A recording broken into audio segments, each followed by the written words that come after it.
La formation à distance ou e-learning est un outil moderne qui incontestablement a permis de faciliter l'apprentissage et d'améliorer la qualité des enseignements dans les instituts et universités à travers le monde.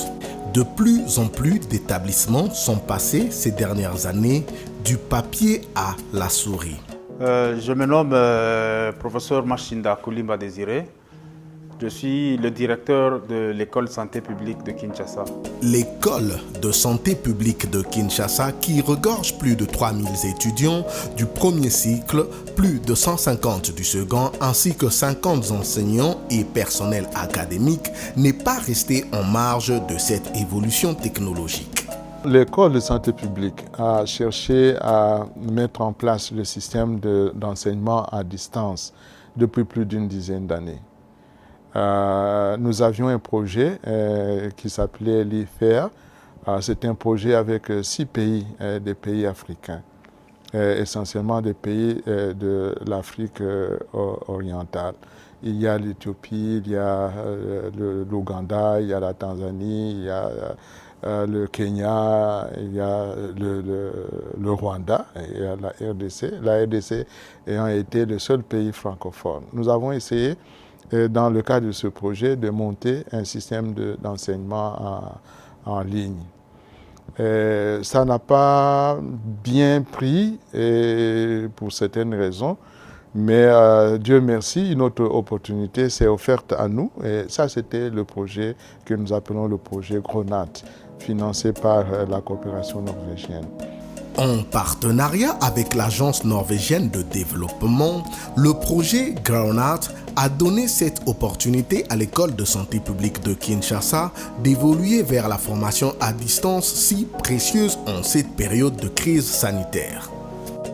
Dans ce cadre de la maladie à Covid-19, où on évite certains rapprochements et certains confinements, certains rassemblements de la population. Et donc, toutes les universités et instituts supérieurs de la République sont fermés. Il fallait alors, pour l'école de santé publique, de trouver un moyen pour continuer les enseignements. Et le ministre l'a autorisé. Heureusement que l'école de santé publique avait déjà les outils et tout le personnel et tout le support technique pour pouvoir procéder au lancement de l'enseignement en ligne. Ceci n'aurait pas été possible n'eût été l'intervention et le partenariat que nous avons avec NORAD. NORAD, c'est l'Agence nationale internationale de développement norvégienne. Donc, c'est le gouvernement norvégien, à travers l'agence NORAD, qui a équipé l'école de santé publique en matériel nécessaire pour organiser l'enseignement en ligne. Les outils du programme e-learning ont été officiellement déployés en octobre 2019, mais sont restés inexploités jusqu'à l'avènement de la pandémie de la maladie à coronavirus qui rendait désormais impossible l'organisation des cours en présentiel. Avec la pandémie, maintenant l'école a été pratiquement bousculée pour mettre rapidement cet enseignement à distance. Parce qu'avec la pandémie, les universités, l'université de Kinshasa, comme toutes les autres structures d'enseignement, étaient fermées. Et moi, c'est Branly Mbunga.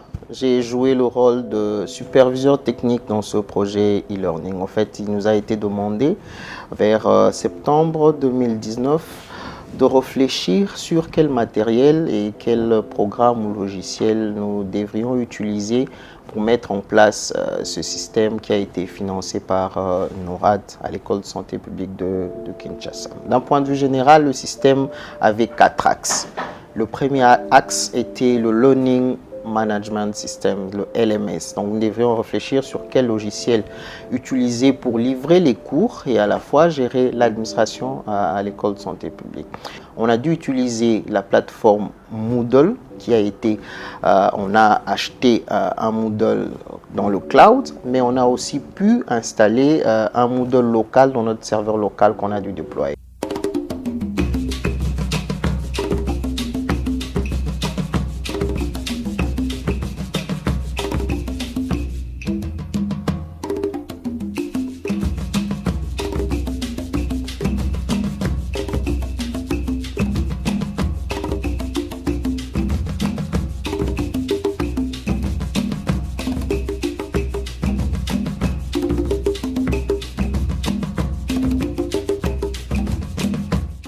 Je vais par exemple ici prendre la filière santé communautaire où il y a quelques cours qui sont organisés déjà et planifiés. Et donc l'apprenant, s'il est enrôlé dans un cours, il verra dans son tableau de bord les cours auxquels il est enrôlé. Et donc, il n'aura peut-être qu'à cliquer sur un cours pour en voir le contenu. Alors, le deuxième axe, c'était la vidéoconférence. On a essayé de lister un certain nombre de logiciels, mais nous avons retenu la plateforme Zoom. Et l'école s'est dotée de 3 comptes Zoom qui ont été utilisés aussi bien pour des réunions que pour des réunions de professeurs et apprenants interactifs, mais aussi aujourd'hui pour des défenses en ligne.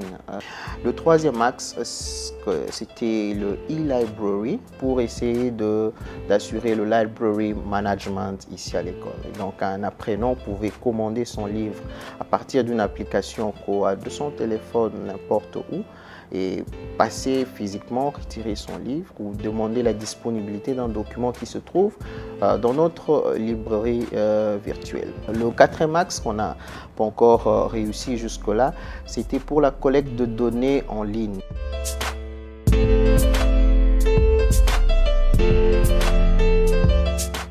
Je suis le professeur Ngo Bébé d'Ozité. Je suis un des pionniers de cette école de santé publique. J'ai, pour cette année académique, animé 3 cours. Le cours de planification et gestion de ressources, le cours de gestion de ressources humaines et de ressources pharmaceutiques, et ensuite le cours de suivi et évaluation des projets et des programmes de santé.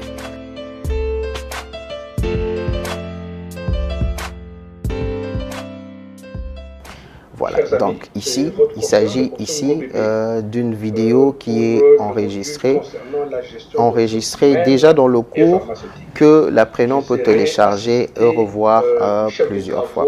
Le docteur Steve Bouira pour Très bien. ce module ici.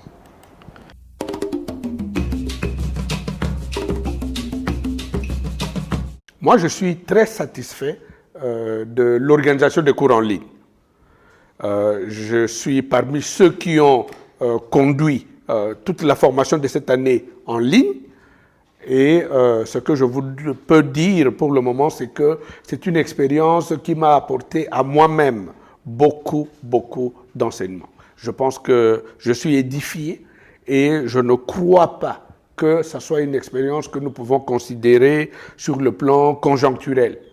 Je crois qu'au-delà de la conjoncture actuelle et des mesures qui ont été édictées pour freiner le coronavirus, je pense que c'est une expérience que nous devons, ici, au niveau de l'école de santé publique, capitaliser et continuer. Les formations à distance peuvent se caractériser par leur flexibilité qui permet de les désigner comme ouvertes. L'apprenant peut alors gérer de manière autonome le temps consacré à son apprentissage et peut choisir d'entrer ou de sortir librement d'une séance de cours. Je m'appelle Solange Ngamouké. Je suis apprenante à l'école de santé publique. Je suis infirmière. Je travaille à l'hôpital militaire de garnison Badiadi. Pour le moment, je suis quelque part chez moi. Je suis en train de suivre les cours en ligne. Alors, qu'est-ce qui s'est passé sur la plateforme? D'abord, mettre les instructions de départ. C'est une question simplement d'afficher qu'est-ce que vous attendez des apprenants. Vous passez maintenant, vous pouvez poster la présentation en tant que telle, qui peut passer, mais ce n'était pas fini. Au-delà de cela, nous avions un certain nombre d'activités, un certain nombre de ressources qui sont également postées, notamment les travaux de groupe, où les intitulés et les orientations devaient être postés également pour que les apprenants s'en servent. Les quiz, c'est-à-dire les interrogations, directement individuelles, où ils pouvaient répondre et nous collections les réponses en direct. Les forums, après les présentations, avant les travaux de groupe, les apprenants avaient la possibilité de poster leurs questions et nous avions la possibilité de répondre en direct ou en décalé. La formation est effectuée en différé de manière asynchrone. Le cours est préenregistré et ensuite mis en ligne. L'étudiant peut ainsi télécharger ou consulter en ligne tous les divers supports selon son propre emploi du temps. Les profs envoient le PowerPoint, il explique et il fait un pré-enregistrement, il nous envoie les vidéos avec toutes ces explications. Donc chaque matin, les professeurs postaient des PowerPoint ou des PDF animés ou soit encore des vidéos.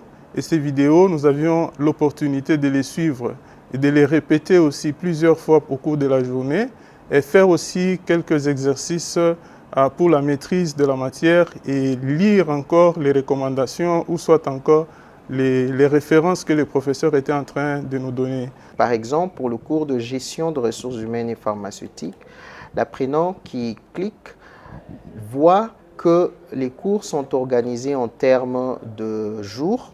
Et donc, chaque jour a les matériels déjà postés par le prof. Par exemple, en ce qui concerne les matériels, il verra une liste de présence du jour. Il peut voir tout le contenu ou document en termes de PowerPoint, PDF, Word, c'est-à-dire des articles, des documents ou des syllabus à lire. Cette méthode-là nous a permis, n'est-ce pas, d'améliorer, disons, de gagner le temps pour la formation et surtout a permis d'accélérer la formation des épidémiologistes de terrain qui effectivement sont en train d'appuyer jusqu'à aujourd'hui la riposte, n'est-ce pas, dans la ville de Kinshasa. Et pour cela, je crois que nous avons vraiment gagné en temps et disons, les bienfaits sont en train d'être visibles sur le terrain avec l'apport que les apprenants sont en train de montrer sur le terrain. Et avec ça, nous avons pu avancer et ça nous a aidé aussi à cultiver notre esprit de recherche ainsi que l'esprit d'utiliser les outils informatiques dans l'apprentissage. Et la formation est vraiment basée sur l'apprenant lui-même qui est au centre de sa formation. Et pour cela, je pense que c'est vraiment un canal d'apprentissage très adapté, n'est-ce pas, à l'enseignement des adultes. Le succès de cet enseignement à distance a permis à l'école de santé publique de lancer en date du 22 juin 2020 une série de défenses en ligne permettant ainsi d'éviter le prolongement de l'année académique finissante. Concernant la situation de notre pays, je crois que nous sommes parmi les premières universités à avoir expérimenté ce genre d'enseignement. Nous remercions beaucoup l'école pour ce système qui a été mis en place et cela nous a permis de gagner en temps. Nous avons fini les cours avec ce système. Pour l'avenir, moi, je vais très fortement recommander que même si nous avons des sessions en présentiel où nous sommes avec les apprenants dans un auditoire, mais nous allons continuer très fortement à utiliser notre plateforme pour poster les ressources additionnelles, y compris certaines présentations, parce que parfois on n'est pas obligé d'être toujours là, mais on peut poster les présentations. Grâce à l'outil d'enseignement à distance et à la formation des cadres de l'école santé publique, la commission Covid ou le secrétariat technique de la commission Covid est en train actuellement d'utiliser le matériel de l'école santé publique, le support et l'appui technique de l'école santé publique pour former à distance les anesthésistes réanimateurs qui sont impliqués dans la Covid-19. Vous savez qu'avec le confinement de la ville de Kinshasa, les voyages ne sont pas possibles et donc tous les formateurs qui sont ici à Kinshasa ne peuvent pas se déplacer. Et alors, grâce à l'école de santé publique, ils sont en train de former le personnel à distance.